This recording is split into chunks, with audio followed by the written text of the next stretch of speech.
આપ જો રહ્યા છો સંદેશ ન્યૂઝ। હું છું આપની સાથે કૃષ્ણા અને લાંબા વિરામ બાદ આખરે અમદાવાદમાં મેઘ સવારી આવી પહોંચી છે। અમદાવાદ શહેરમાં ગાજવીજ સાથે વરસાદ ખાબક્યો। વસ્ત્રાપુર, નરોડા સહિતના વિસ્તારોમાં વરસાદ વરસ્યો। નરોડામાં કેટલાક વિસ્તારોમાં તો પાણી ભરાઈ ગયા તો અખબારનગર, મેમનગરમાં પણ સારો એવો વરસાદ ખાબક્યો। એસજી હાઈવે સીજી રોડમાં પણ ભારે વરસાદ વરસી રહ્યો છે।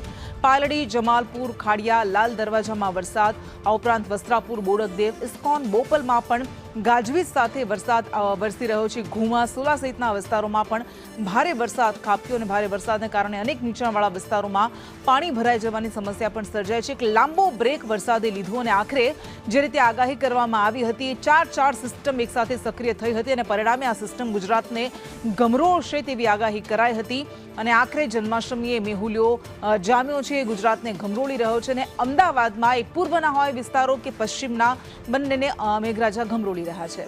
વરસાદની શરૂઆત થઈ ચૂકી છે। અલગ અલગ વિસ્તારોની અંદર વરસાદ હાલ વરસી રહ્યો છે। દ્રશ્ય છે અમદાવાદના અસરવા ચામુંડા બ્રિજ પાસેના, જે એક તરફ જીસીએસ હોસ્પિટલ આવી છે અને બીજી તરફ આ કાલુપુર જવાનો મુખ્ય માર્ગ છે ને અત્યારે જોઈ શકાય છે કે દૂર દૂર સુધી માત્ર ને માત્ર પાણી જ અહીંયા જોવા મળી રહ્યું છે। વાહન ચાલકોના વાહનો છે કે જે અત્યારે હાલ અંદર ફસાઈ રહ્યા છે તે પ્રકારની પરિસ્થિતિ છે। વરસાદની હજુ શરૂઆત થઈ છે અને શરૂઆતની સાથે જ અત્યારે હાલ વરસાદી પાણી ઠેર ઠેર ભરાઈ ગયા છે કે લોકો એક પણ તરફ જઈ ન શકે તેવી પરિસ્થિતિ અત્યારે જોવા મળી રહી છે। વરસાદની શરૂઆત થઈ છે ને બધે પાણી ભરાઈ ગયા, કેટલી મુશ્કેલી? મેડમ, આ તો વર્ષોથી મુશ્કેલી છે। ગમે તે સરકાર આવે જાય પણ આ પ્રોબ્લેમ કોઈ સરકાર સોલ્વ જ નથી કરી શકતી અને આ વર્ષોથી પ્રોબ્લેમ છે। આ જગ્યા પર છે ને 1995થી જોઉં છું આ જ પરિસ્થિતિ હોય છે।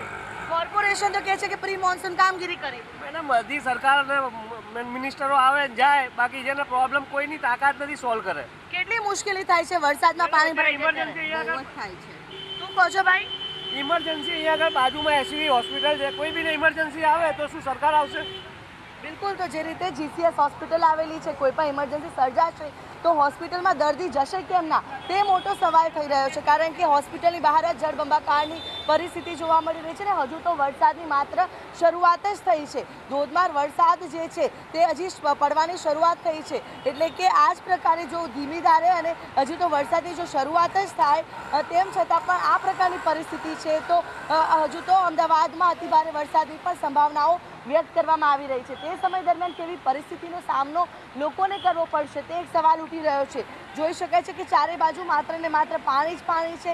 મુખ્ય માર્ગો ઉપર વાહન ચાલકોના વાહનો બંધ પડી રહ્યા છે, એટલે કે આટલી મુશ્કેલી હોવા છતાં પણ જે દર વર્ષે એક જ પરિસ્થિતિ સર્જાય છે છતાં પણ કોર્પોરેશનના અધિકારીઓ અને સત્તાધીશો આ મુશ્કેલીનું કોઈ પણ નિવારણ નથી લાવી રહ્યા, જેના કારણે લોકો આ ભારે મુશ્કેલી અને ભારે હાલાકી ભોગવીને અહીંયાથી પસાર થવા માટે મજબૂર બની રહ્યા છે। એટલે કે અમદાવાદ મ્યુનિસિપલ કોર્પોરેશન દર વર્ષની જેમ આ વર્ષે પણ ખાડે ગયું છે।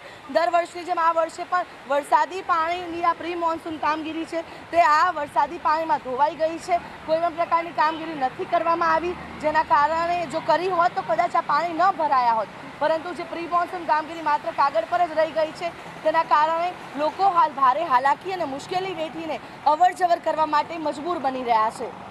કેમેરા પર્સન મનીષ વાણિયા સાથે આયુષી યાજ્ઞિક, સંદેશ ન્યૂઝ, અમદાવાદ।